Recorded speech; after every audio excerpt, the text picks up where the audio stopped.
everyone. My name is Paul Hunt, in case there's anyone who hasn't met me yet. Today we're going to be talking about Pediatric DKA, a specific trial and trials to get going through it.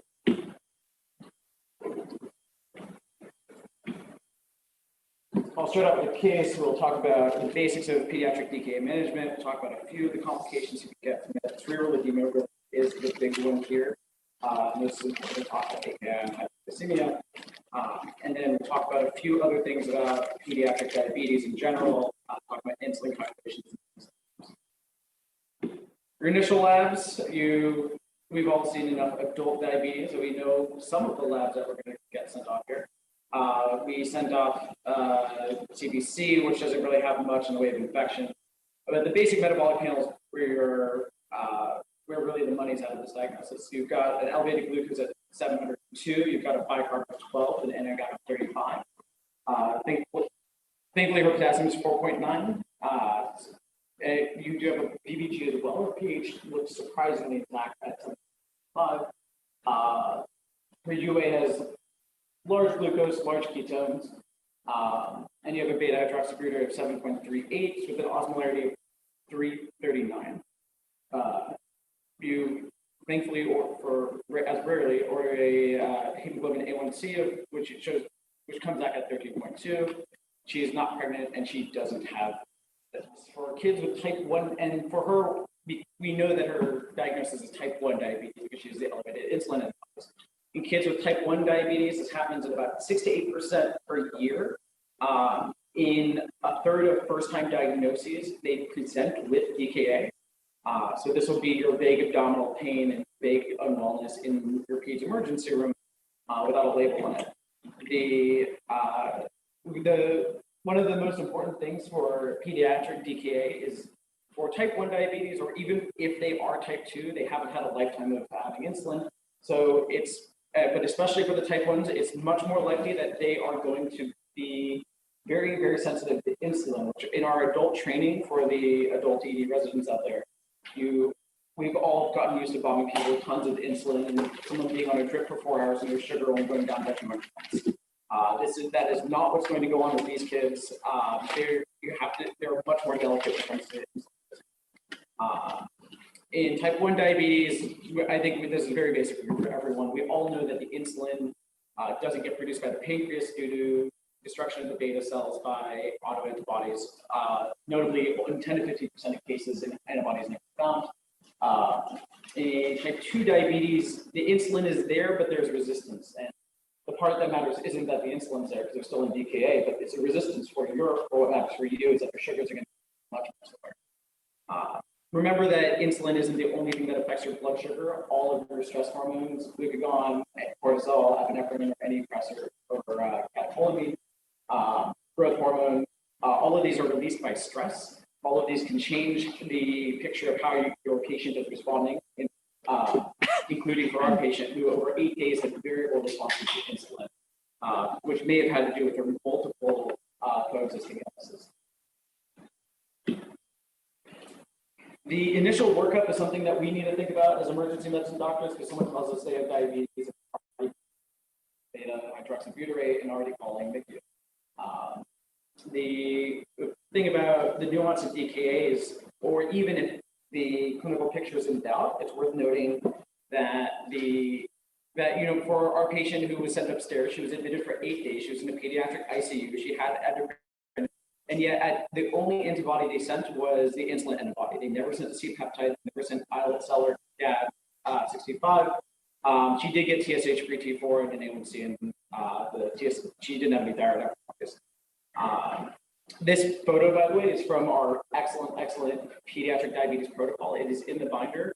The most important part about a disease with as many moving parts as DKA in a kid who can have changing weights is that you have a consistent plan of what you're doing. A couple of other times in this talk, I'm going to bring up that protocol. So most of these labs are familiar to us. We're obviously going to want finger stick glucoses, Q1 hour. We get a UA to look for ketones, so often fat acid, and anything else except for maybe the shot panel. You're going to want to check your MAG and phos along with your pump. The serum osmolarity is there to evaluate for the presence of HHS. You can have overlap features. Our patient notably had, even though she was having enough ketones to certainly qualify for DKA, she also had an elevated osmolarity, so she may have had an elevated overlap. And then the beta hydroxybutyrate, which just remember, you don't have to trend. You can look at the anion gap below. Make sure you evaluate widely for any other possible trigger factors for DKA. Obviously, medication compliance is the most common reason for exacerbations, but you think about all of the other problems that our patient had. She could have had any one of these caught in the emergency room. Not that they all should have been caught in the emergency room, but it's something that, if it had been caught earlier, might have reduced our hospital stay significantly. Also, just as part of your trying to figure out what's going on, you can't go back in time and you can. It might be possible to the patient of insulin pump to go back and dissect what happened if you know how to prove history.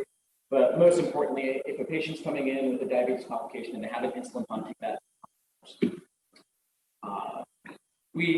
For the difference between DKA and HHS, most of the pediatric diabetes or diabetes of the young was classically always going to be type 1.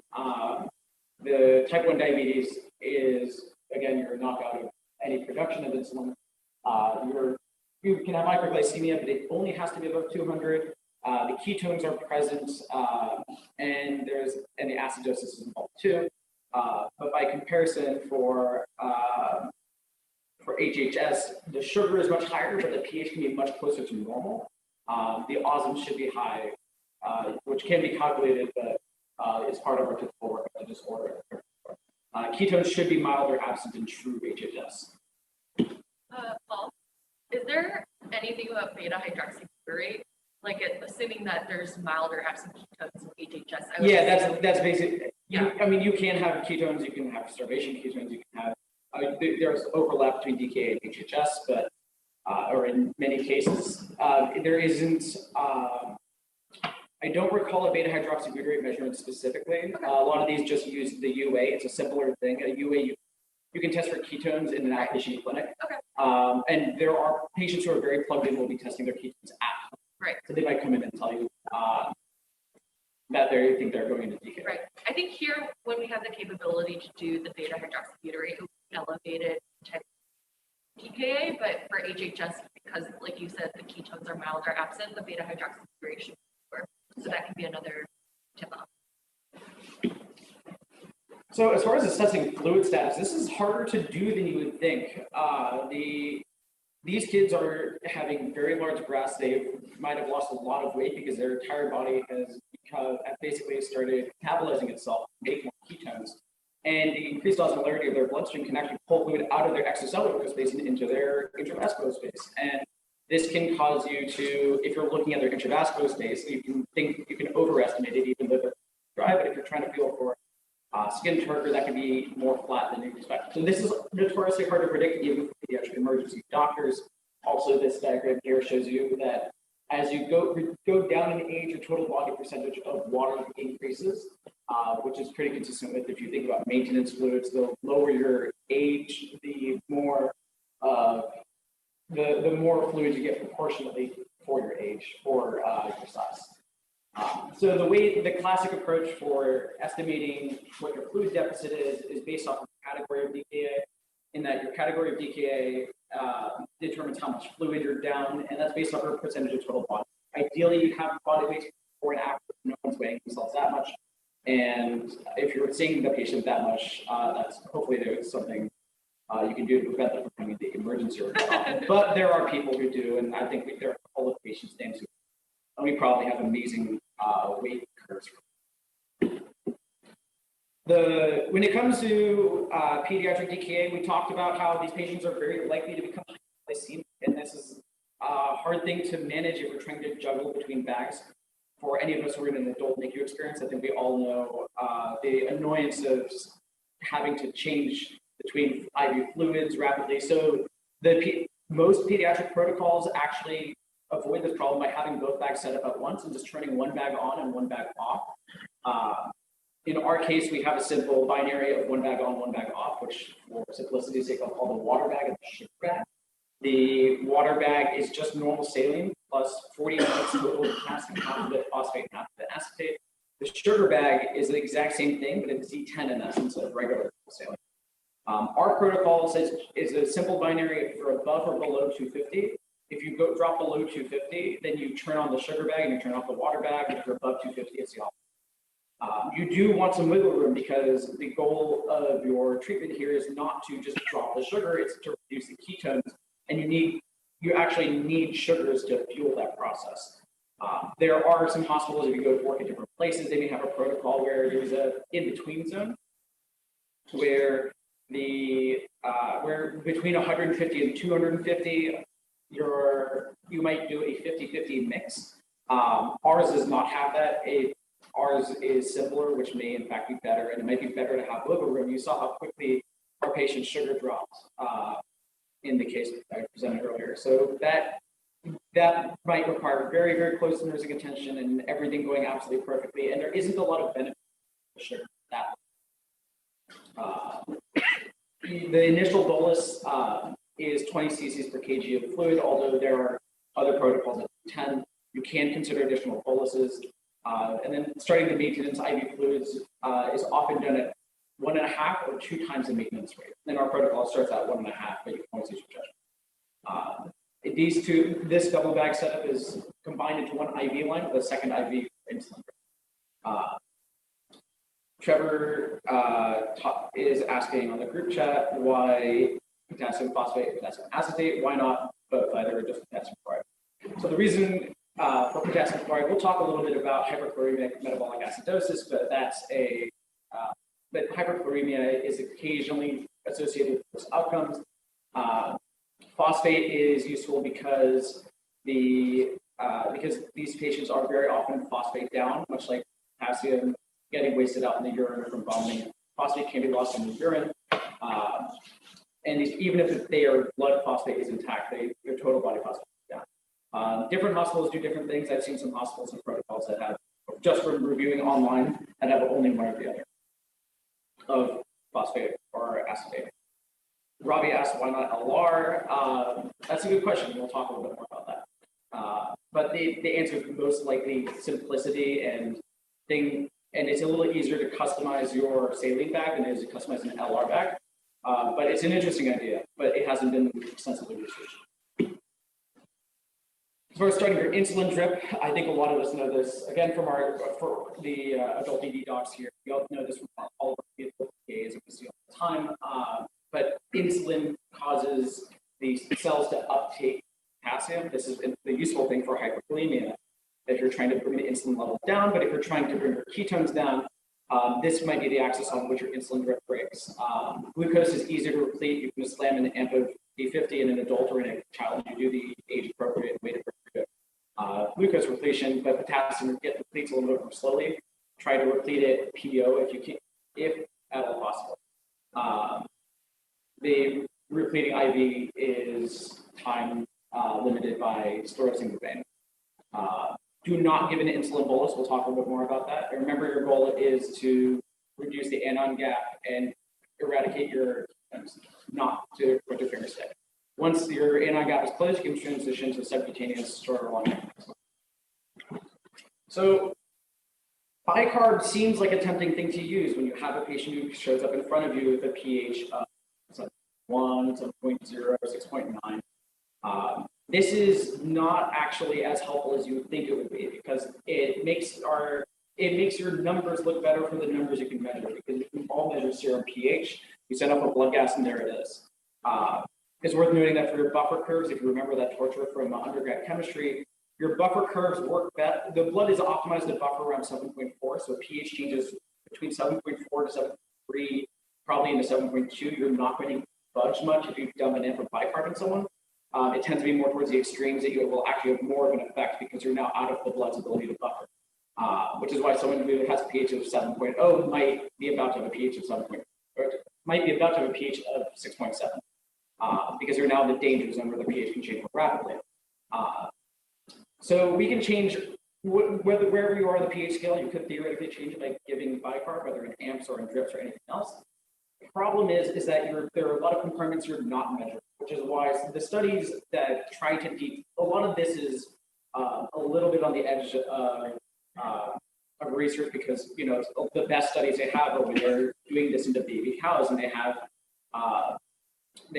a line directly into the baby cow CSF, or if you're measuring intracellular concentrations of acid, which is not an easy thing to do in a human. If you give bicarb, you will raise the serum pH, but if the person has the ability to ventilate, they're just going to ventilate slightly less because that's your compensation for your bicarb. So what can happen is if you drop your ventilation, you can increase your CO2. That CO2 crosses the blood-brain barrier much more easily than the bicarb does. CO2 is a non-polar molecule, and bicarb requires active transport. So this can actually drop your the pH of your CNS, which for those of you who remember all of your increased ICP management, this is the opposite of what you want in most cases. Although even if the best pH is probably something a little bit more. Also on a cellular level, if bicarb enters a cell or even on the outside, again, CO2 crosses the cell membrane much faster. So there's an intracellular acidosis that people think may reduce the function of the cell itself. The reason why this all matters is because bicarb is associated with the cerebral edema, which we'll get into. AKI in pediatric DKA is debated as to how important it really is. There are certain lab machines that will actually measure ketones as creatinine. So you might not even have the most accurate creatinine measurement. Most newer machines are getting rid of this. From what I've heard, I've had contact with companies. There's some studies show that AKI in pediatric DKA is actually relatively benign. It resolves. You're giving lots of fluid. Of course, they're pre-renal. Of course, they're a little azotemic, and then you just write it out. And other studies say that it's associated with increased mortality. None of the studies didn't seem to have a lot of overlap. So that is a little unsure how much it matters, but obviously it's not something, if you can possibly avoid it, it's best to avoid it. The only thing that people did know is that if you have hyperchloremia, this is something that's also maybe true in adults, but some studies don't show, is that hyperchloremia can cause, in addition to causing a hyperchloremic metabolic acidosis for these patients, it can cause contraction of the renal blood vessels, which they think can be part of the AKI picture. It seems prudent to avoid hyperchloremia if possible.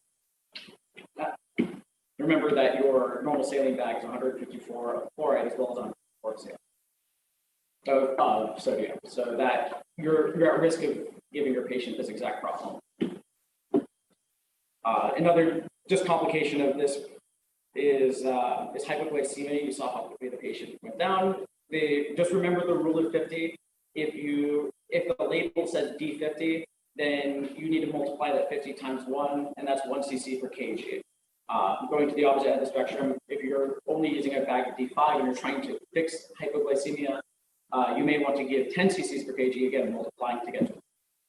Remember, your PO supplementation is going to work, it's going to give you a much nicer curve of glucose release and give you a much more safe margin for actually correcting the hypoglycemia for a longer term in a way where it's safer to restart your insulin and not drop their sugar like a rock. So cerebral edema is really the most feared complication of pediatric DKA and the acute. It's something that the mechanism still has never been really definitively proven. We know about how cerebral edema in certain other patients, like, for example, patients who are very hypernatremic, where you drop their sodium far too quickly. The mechanism that is held for some other mechanism of cerebral edema and was believed to be the one for DKA-related cerebral edema is that as the osmolarity of the blood increases, the brain has to compensate for this by making what are cryptogenic osmoles. There's a lot of different names for these proteins. But your brain can compensate because in DKA, your osmolarity isn't rising within hours, it's rising over days or maybe weeks. So your brain has time to create osmoles to compensate.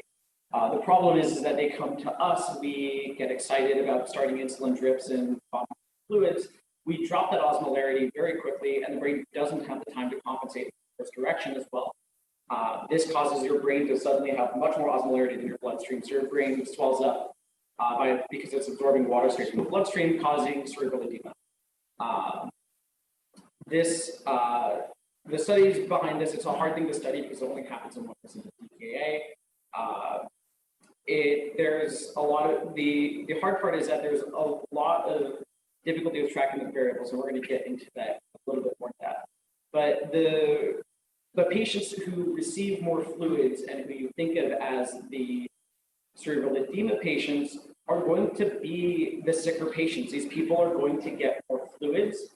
They may get more larger fluid boluses. They're at higher risk of all other kinds of complications. And these might be the ones who get cerebral edema, but maybe that's because they were sicker and not because of the treatments you get. This is still up for debate, but we were going to talk about that in a minute.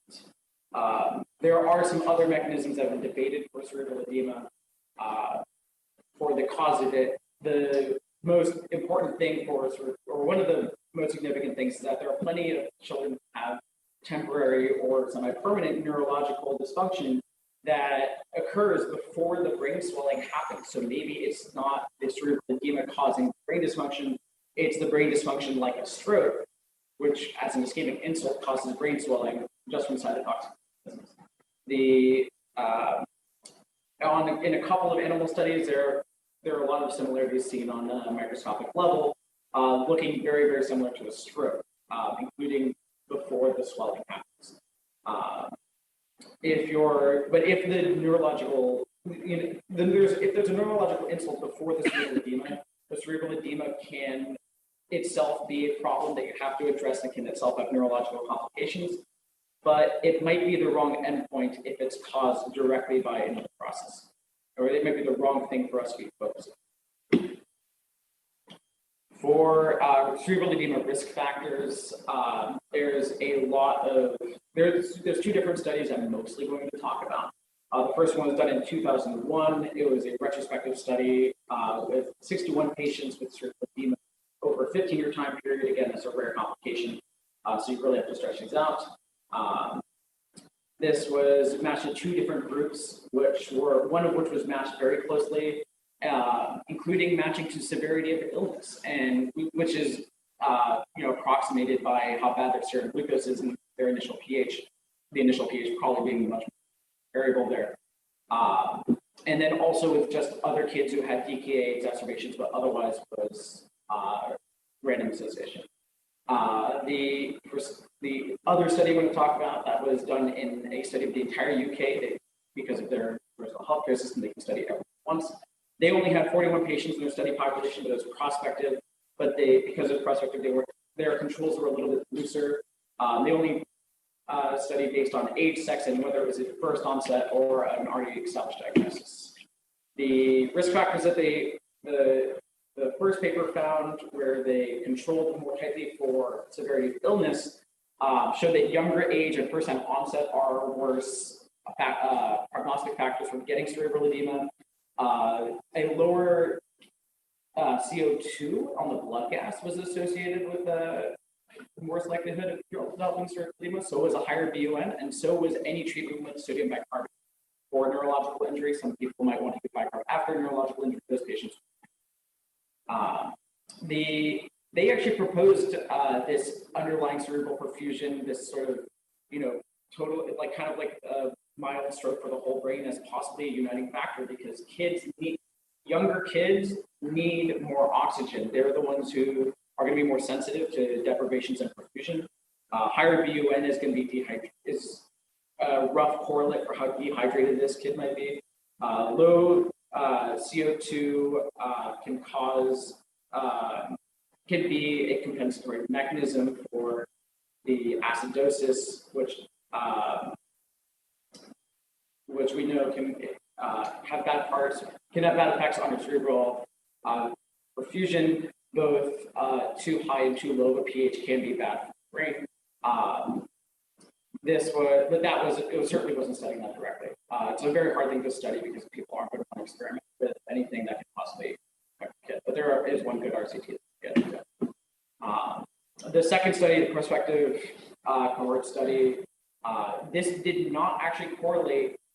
This didn't match the cerebral edema cases to cases of equal severity.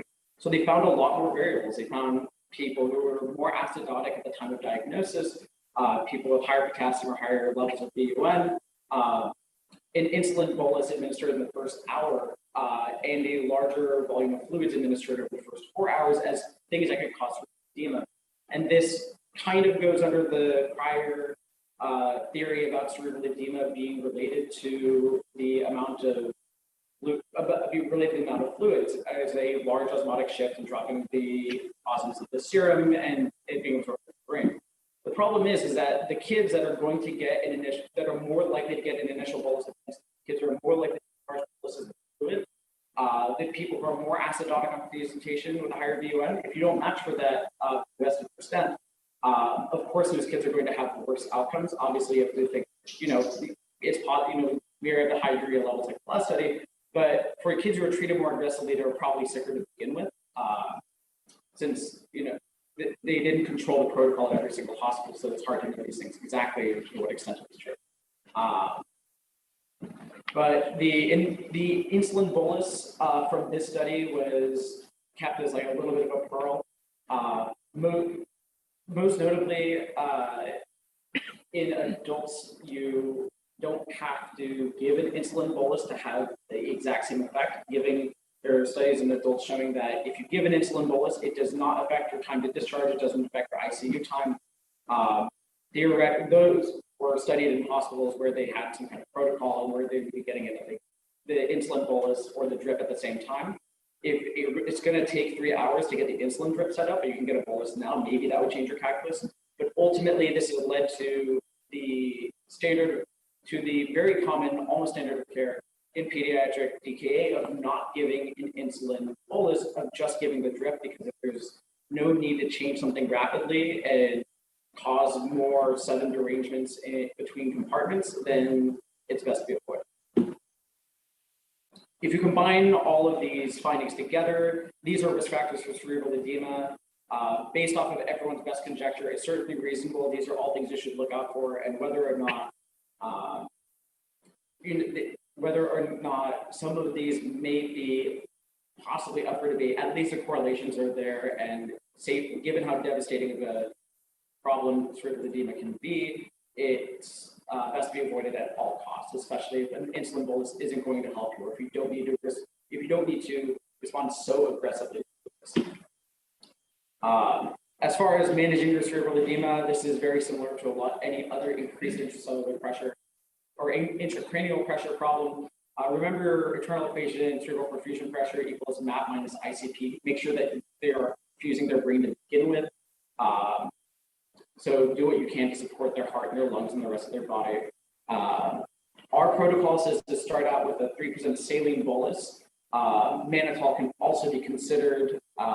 This is obviously going to be done in conjunction with your pediatric ICU, with your endocrinologist, and it's not impossible to even have neurosurgery on board, who, other than knowing an awful lot about intracranial pressure, also might be tapped in for establishing some kind of intracranial pressure monitoring.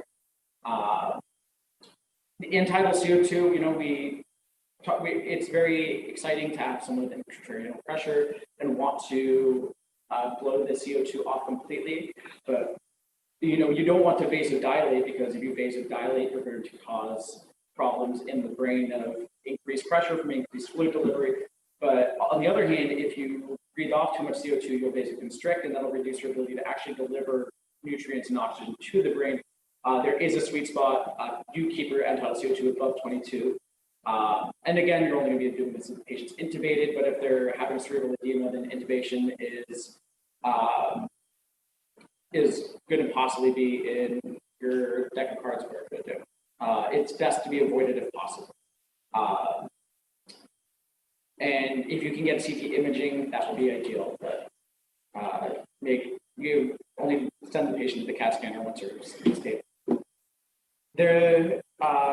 For the cerebral edema theory, there was a very good randomized control trial done about fluid administration administration rates. And this is maybe a good blow against the original theory about large fluid shifts and differing osmolarities as being the problem, because their study design said, let's use different osmolarity fluids and let's use different rate of fluids.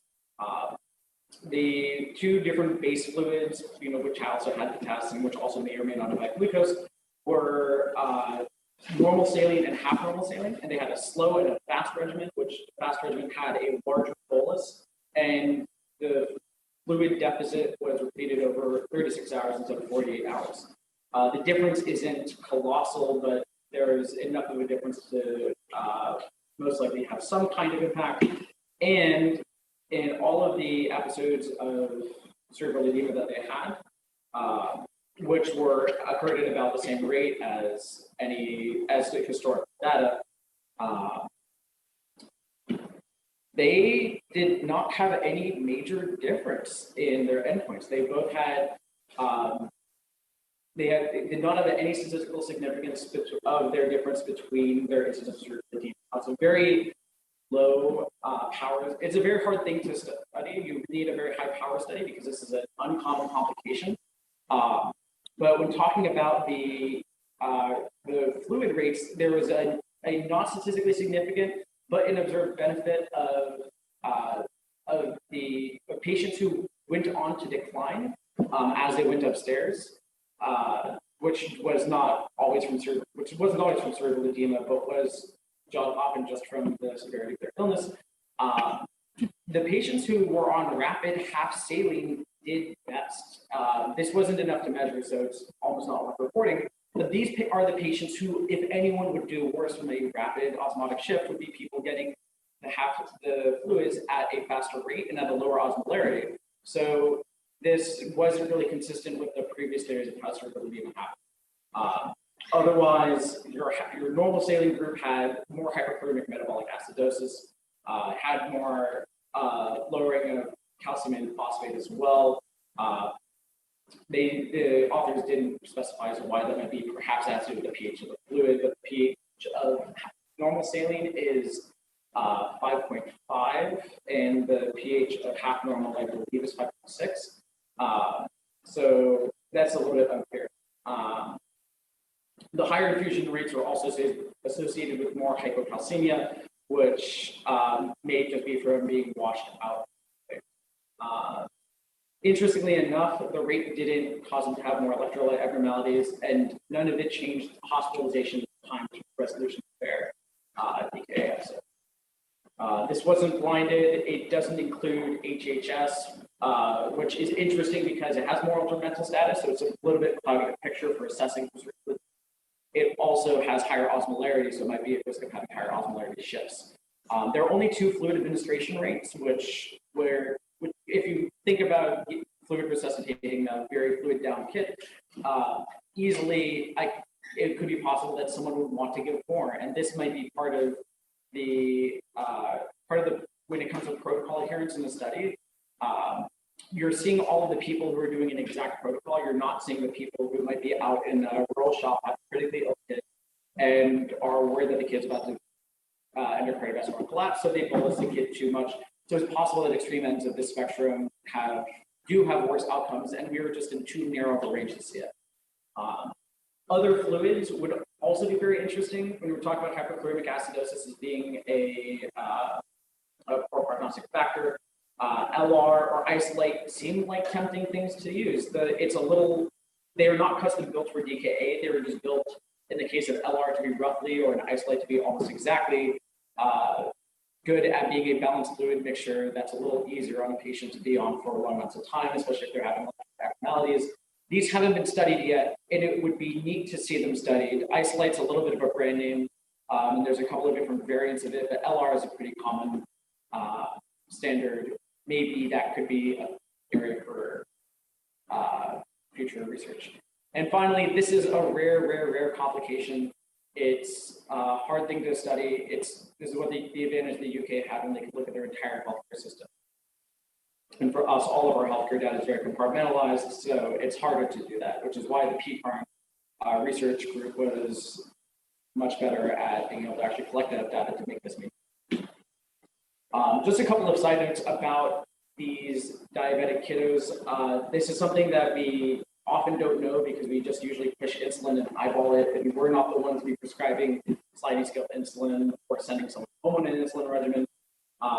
There are just two numbers in a pediatric diabetics chart that might be of interest to you if you're trying to figure out why this kid's diabetes is getting worse or better. One is the insulin sensitivity factor or the correction factor. This is how many, so this right over here is, this formula right here is calculating the total amount of insulin that you're going to give yourself before a meal. So before a meal, you might have, let's just say you have, if your target set point is 120 and your glucose at that point is 220, you need some extra insulin even before you accommodate your carbs. So for your correction factor, that's for most people is going to be somewhere for 1 unit per 50 mg per deciliter. This obviously changes if you have differences in your insulin sensitivity because if you're insulin naive or you're type 1 diabetic, you're probably going to be coming in around this 1 to 50. But if you're more insulin resistant, it might be more like 1 to 25. So you need more insulin to fight off your glucose. The other number you include in this is a carb ratio. And this is part of why this is so hard for a 14-year-old to manage their own DKA when being a school lunch. They have to figure out how many carbs are in the meal and then do all of this math. They have to know what their finger stick is, which is part of the problem with kids being unintentionally not perfectly compliant. For most people, their carb ratio is somewhere in the neighborhood of 1 unit per 15 grams of carbohydrates. So if someone has a 60 grams of carbohydrate meal, then they're going to give themselves 4 units of insulin. Another side note is for insulin pumps, the most important thing is that if you're the emergency doctor and you are worried about a complication of diabetes, you should take this thing out, figure out what happened, and then maybe you send the kid home with it, but most likely you're going to be calling someone to see if you can figure out what happened. They do often have texts available. Many of them are available 24/7, but this pump can fail at any level from the user to the interface of the computer to the tubing. The way this works is there's a small little injector needle that the patient will use to inject themselves on a steel or Teflon, and then that's covered with a patch and that's worn around. But this can become dislodged. It can become lodged in the wrong kind of tissue.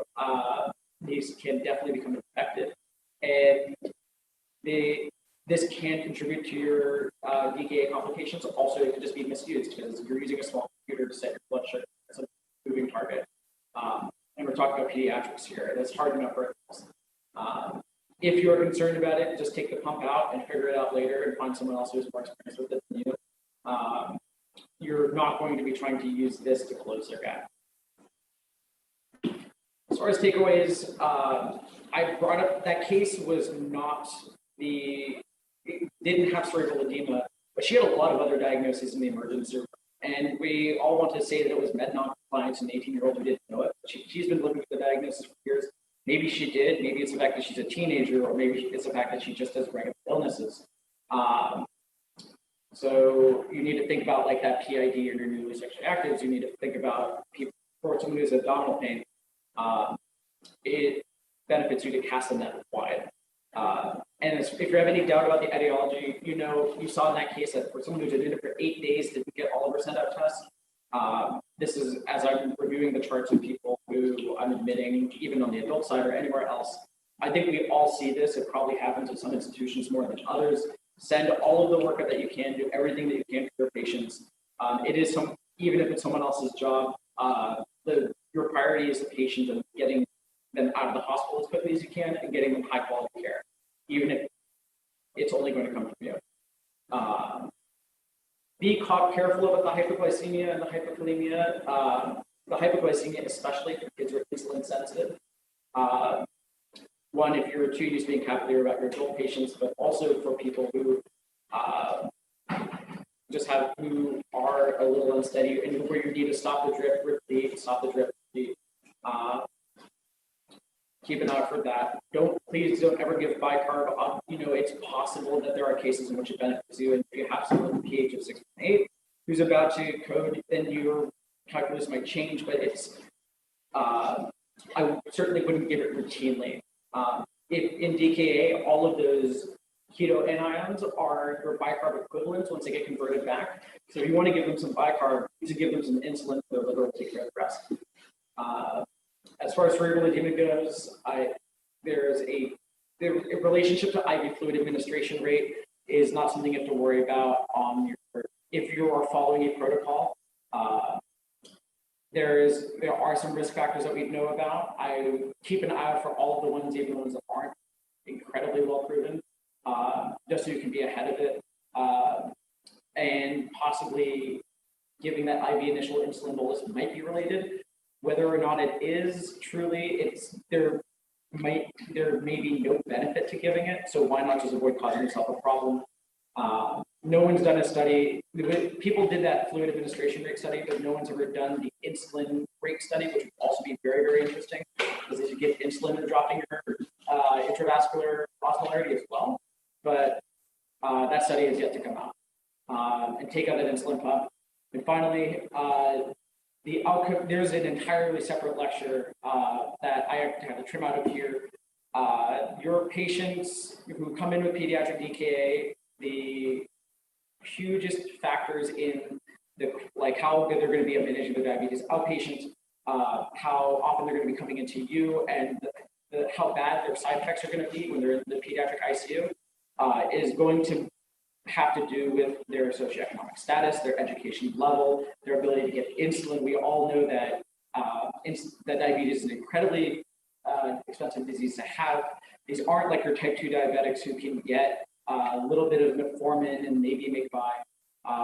Insulin is dangerously expensive and criminally so. It's made by 3 companies, and it's almost impossible to make generics for reasons that are too complicated to talk about here. More of your patients are rationing insulin than you know. I've gotten several patients to admit to me after getting a lot of trust out of them that the real reason they weren't compliant was because of cost and that they were too embarrassed to admit it. This isn't the adult side, but you add to that a kid who doesn't have control of their own destiny, and they can have the for a lot of badness to happen. This might be a separate lecture one day, but I'm going to cut myself off here. Thank you to the Pediatric Emergency Medicine Department, especially Dr. Liang, also Dr. John Cerebral, glucose management. Thank you, Dr. Warshaw, Dr. Yu, and Dr. for giving some questions. Thanks so much, guys. One comment. Sorry. Just thinking about the reasons our teenagers are also not compliant. I remember one time one girl who had DKA told me she had to give herself insulin for going to the movies because she was getting popped. She got a bunch of dirty looks because they thought she was shooting up. And if you think about it, the incidence of pediatric type 1 diabetes is pretty rare. So you can imagine these kids feel particularly isolated, to have to count the carbs, to have to give themselves insulin every 3 times a day, and they have to hurt themselves multiple times, 5 or 6 times a day. The sides of their fingers get really gross because of how often they get. So I think it's really easy for us to think about our patients in terms of they're not compliant, they can't think about the future. But if you guys have ever learned about Erickson's stages of development around the adolescent areas where you're doing your identity versus role confusion, who am I, what do I want in the future? You can imagine a lot of these kids going through the suffering, don't want this for their future, and therefore are pretending it doesn't exist. So I guess what I'm trying to say is just remember your teenage self and how compliant you would be with medications and have some symptoms for patients. Thank you. Yep. That bears repeating. Yeah, just another teenage thing just to also think about. A couple suggestions. You can only use urine ketones to rule out DKA, not rule it in. If you have even the tiniest little drop of ketones in your blood, in your serum, it's going to show up in the urine because the kidney is concentrated. So it's not useful to rule it in. Only to rule it out. If you have no ketones in your blood, you'll have none in your urine. The second thing is you shouldn't be sending the calculated osmoles for DKA to make the diagnosis of HHS. You just can calculate this. The only reason to send the osmoles off is if you're looking for an alcohol or an osmol gap for somebody who ingested alcohol. The only reason to send it is if you can't do math, you can't actually figure out what it is. So it's glucose over 18 plus 2 times the sodium. So you shouldn't be sending it. It's a waste of a test and it costs extra. Thank you. So this is Rich Sinnert here. So for me, the most interesting part